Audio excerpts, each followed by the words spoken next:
دكتور محي الدين مصطفى بسبوري ياساي جي قاهرة لقلمنا. دكتور بخير هاتي. خير بكاك دل بخوين شاف باش وخوش جوابي اشتغل من ميزان ما جرى دكتور من ده بحثة سبارس جموع الحمكر هذول مجمرة قوت او كالكيتا تنافيه جموعي راست بيركام خانزة على همك اها خوش كا جموع الحمك تما شافاني نيجا دوم جوارا بحث كر جموع الحمك كيبو جموع الحمك نهيش كو كمبرة عربي زنارة عربي جهري ما جزيرة درباسي كوباني ببجبر كجي كوباني تعريب نبو عفرينجي تعريب نبو هروها يعني جموع الحمك كتا ديروكي كاك دكتور راست كاك دل بخوين جمو بخوا نجمو تاني بو جمو مري خو بسمامي خو ملت هرم جشكي يعني براز جشكي منطقي جشكي برازو كيتكو وعشيره ما جشكي ساكن البيش في تشتي نهيشتن عرب درباسي هرم كوبا مولوان آفا ببراستي ده وارم سر مسألة يا أخوة بتخمينة تا دكتور محي الدين نها شقة سوري لمصر دجين كاك دل بخوين جور هجماري وزارة النخوي المصري ويو ان تقريبا أنا برا جهاني لمصر 9 مليون درباس كرنا 9 مليون ونيف هنا الفيري هجمارة بنابرين سوري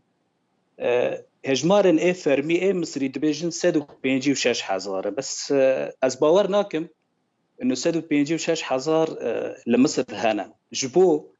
بدها حزارا بنابرين سوري مصر درياي سبيرا دري ليبيا را دركات اوروبا ابيش مارانا لمصر لجم مصر قيد كرينا او لمصرينا بس نل مصرينا وهيلا كده او بوير السودان تشي بو وشبري داجي ده حزاره كتنا مصريه ايوان قيده وان جتنا يعني بر ده حزاره دركتنا وده حزاره كتنا مصريه فتنكاني امارك او جمارك راستي بدي دفي وارد باشا مثلا ولاتين سوري شوت قارن فيزا مصريه بدست بخن براستي فيزا مصري حطاني 1013 بلاش بو يعني ملت دكات فيزا نا لازم بو سوريا را پشتی 1014 آنها ویزای مصری زور زحمت بیاش ویزای اوروبی زحمت تر بیه نها مكتب تشيكر نا سياحه مكتب در دخن فيزا ما بين 1100 حتى 1600 دولار حتى 1400 دولار وده روجات درد كافي يعني زور زحمت بيه فيزا لمصر واقامه بخوج زحمت بيه يعني اقامه مصر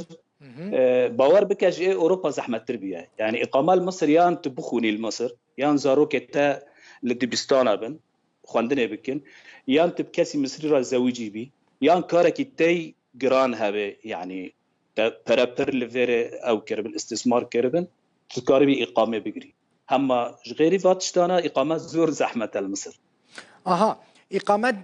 اقامات شوا يعني اقامه ذكري ددن اقامه سالانه ددن اقامه مؤقت ددن خودش جبو بنابرا هجر تهاتي مصر وتخوا قيد بك اليو ان اقامه شش هيف نودبه حر شش هيفا جاركي نودبه حتى اني تبلي خددي وانا شش هيف خلاص دبنو اقامتها تهين نقرتي داسخو فتور نودكي اف بنابرا اما تو مثلا تلفر خوندكار بي سالك ديجري هفالتا او هوسرتا هفالتا مثلا مصري بيت تزوجي بالمصر زاروك تنبن سالك زاروك تهبن 3 ساله ددنت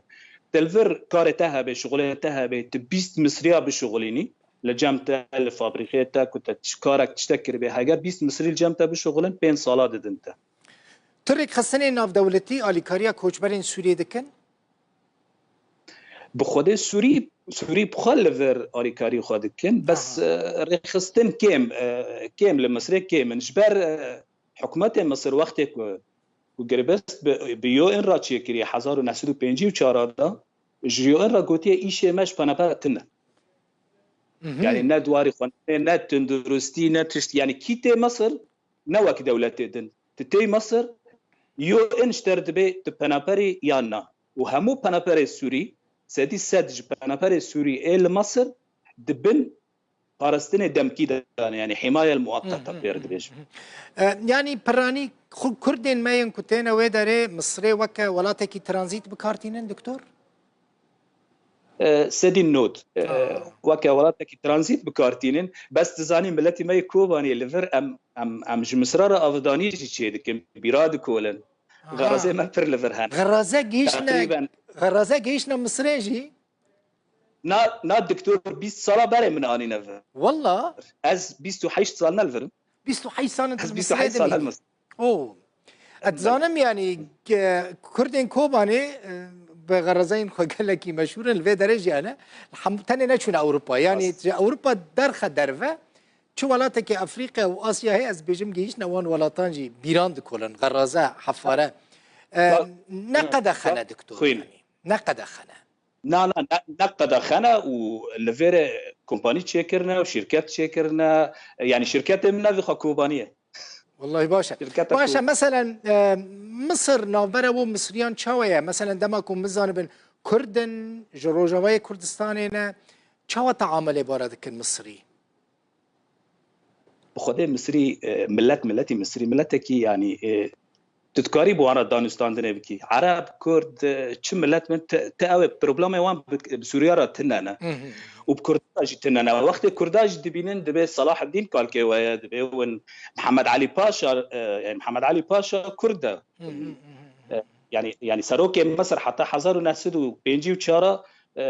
ملوك مصر قش كرد بود او في تشتي رند باش زانن يعني قال لك باشا دكتور كيف خوش ممت قاهرة بمن ربوي من مصر ناديت يا زفيج ورا بيجن زي جارك حزك موارم مصري مصر جبو ما كردان قال لك جرينجا دكتور يا كمين روجنما يا كردستان تزاني القاهرة دركت حزارو حيسدو نودو حيشتان دا مدحت بدرخان بك يعني آلية كيما ادي دسته كيما مصري دا بطيبتي دواري راقاندن ومديا دا مصر جبو ما قريب وم بخير ورن وسرچاغه ما وسلاوه مشتا وجتا مشوان ترى وجكلي كردستان قشكرا وجرو داوبا قال لك سباس دكتور محيدين مصطفى بسبوري يا سايج قاهرة سرچاغه صف